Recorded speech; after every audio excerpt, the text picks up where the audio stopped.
Hello, everyone. This is Liz, live from the Derry Public Library again. I hope you're all doing well on this extremely stormy Thursday.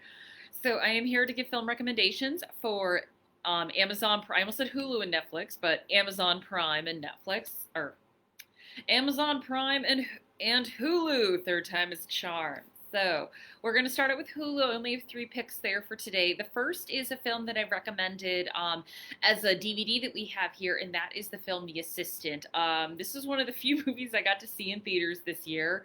And by few movies I got to see in theaters, I'm pretty sure I at least got to 10 in a theater. So cherishing that.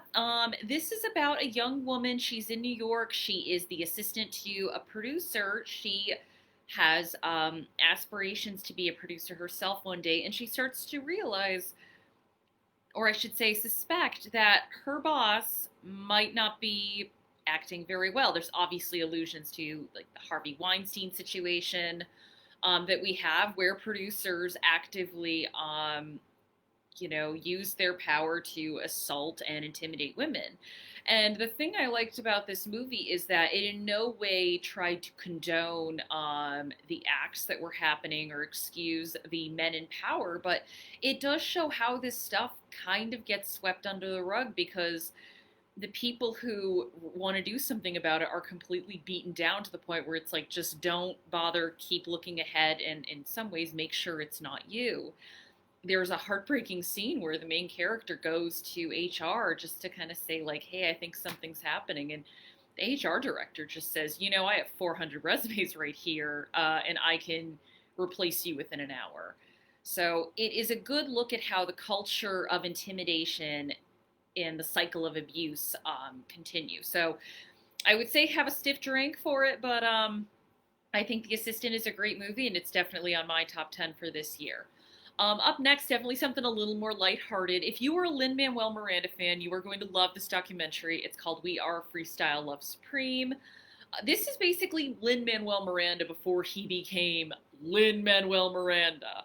So this is him when he was doing his like rap freestyle improv stuff, and again, I think I like looks like this, sort of the artist before they became like the juggernaut that they are.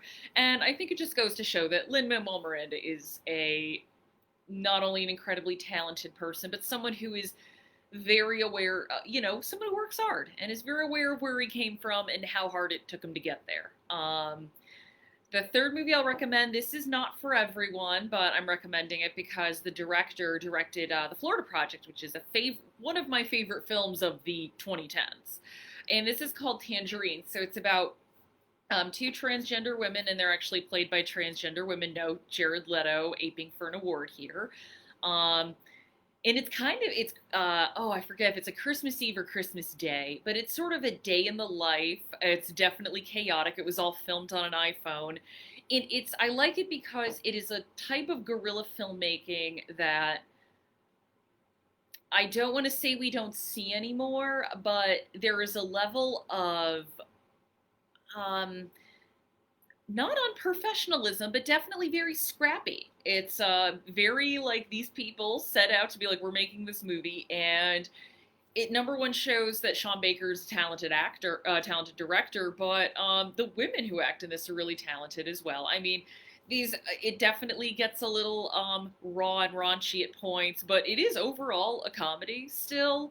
It just might not be for everybody, just like I know some people were like, I hated The Florida Project, I couldn't deal with it. But Sean Baker is not interested in beginning, middle, and end heavily structured narratives. He's more, I like to just see where this story will go. He appreciates a very naturally flowing narrative rather than a more cinematically structured one, if that makes sense.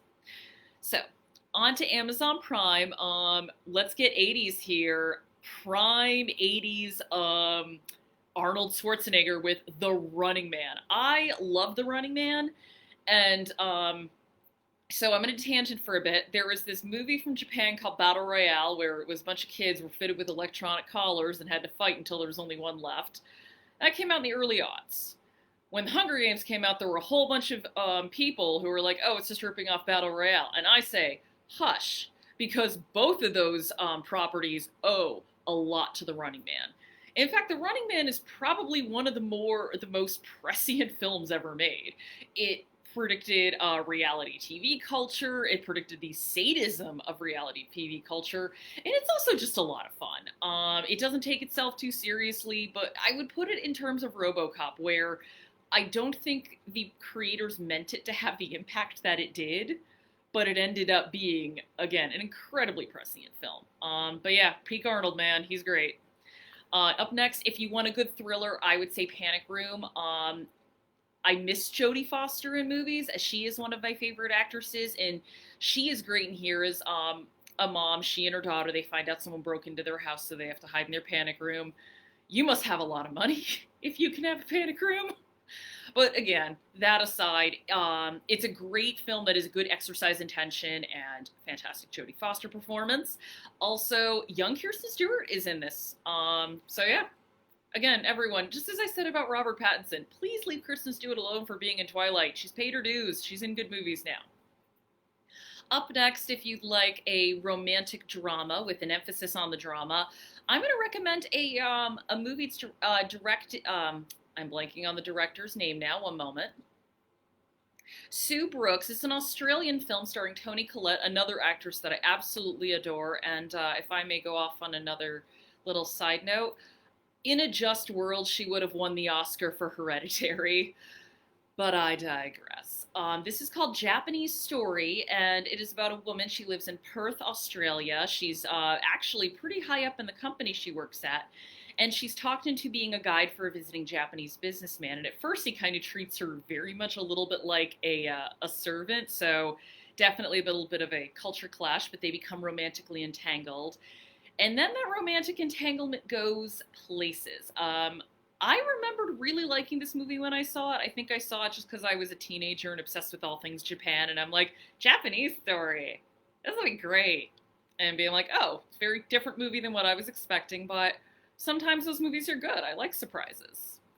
Up next, if we want something completely, absolutely heartwarming and wonderful, I'm going to recommend Troop Zero. That is an Amazon original. It's got a lot of good actors in it. Allison Janney, who is just always hilarious. Viola Davis, who's always great. Jim Gaffigan. It's just about a little girl, this misfit kid, bit of a tomboy. She wants to be this film's equivalent of the Girl Scouts. The snobby troop leader says no, so she and a bunch of her other rough and tumble underdog friends form their own troop, and it's called Troop Zero. Not gonna win any Oscars, but it is absolutely charming. The main actress, I think her name is McKenna Grace. She is adorable, and Jim Gaffigan is just heartwarming as her dad. Again, I don't think this movie is going to be winning any awards, but if you want something that's just gonna put a smile on your face, Troop Zero certainly will. And the final movie I'm going to recommend, probably won't put a smile on your face unless you love great filmmaking, but it is Sophia Coppola's The Virgin Suicides. I have sung my praises for this film before, and we do have the DVD at the library, by the way. However, it is on Prime, and I do want to let people know that they can watch it streaming as well. This is the adaptation of Jeffrey Hugenheid's book, and I really love this adaptation because in the book it is really focused on these boys collectively remembering these five girls who lived down the street, had a very strict household, and they all killed themselves. And the film, Sophia Coppola read this book and loved it, but she decided she wanted to give the five Lisbon sisters more of a voice, and she actually centers the film around them more so than the novel centered around them. The novel is really centered on the boys recollecting their memories of these girls, whereas the movie is all about the Lisbon sisters. Again, great performances from everyone. This was Kirsten Dunst's I would say first big adult role, so to speak. I mean, she had Interview with the Vampire, which was a mature role, but this was her first big role as an adult acting, and obviously she collaborated with Sophia Coppola more after that because they're working buds. I really do love this movie. Great cameo performance by Danny DeVito as a doctor trying to get through to one of the Lisbon sisters.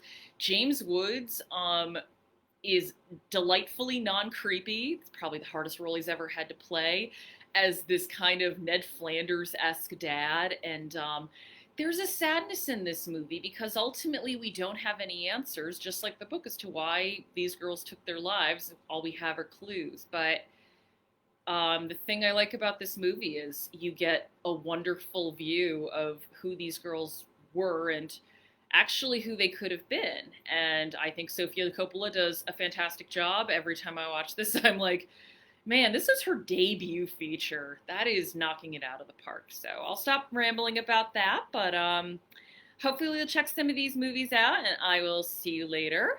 Have a good day.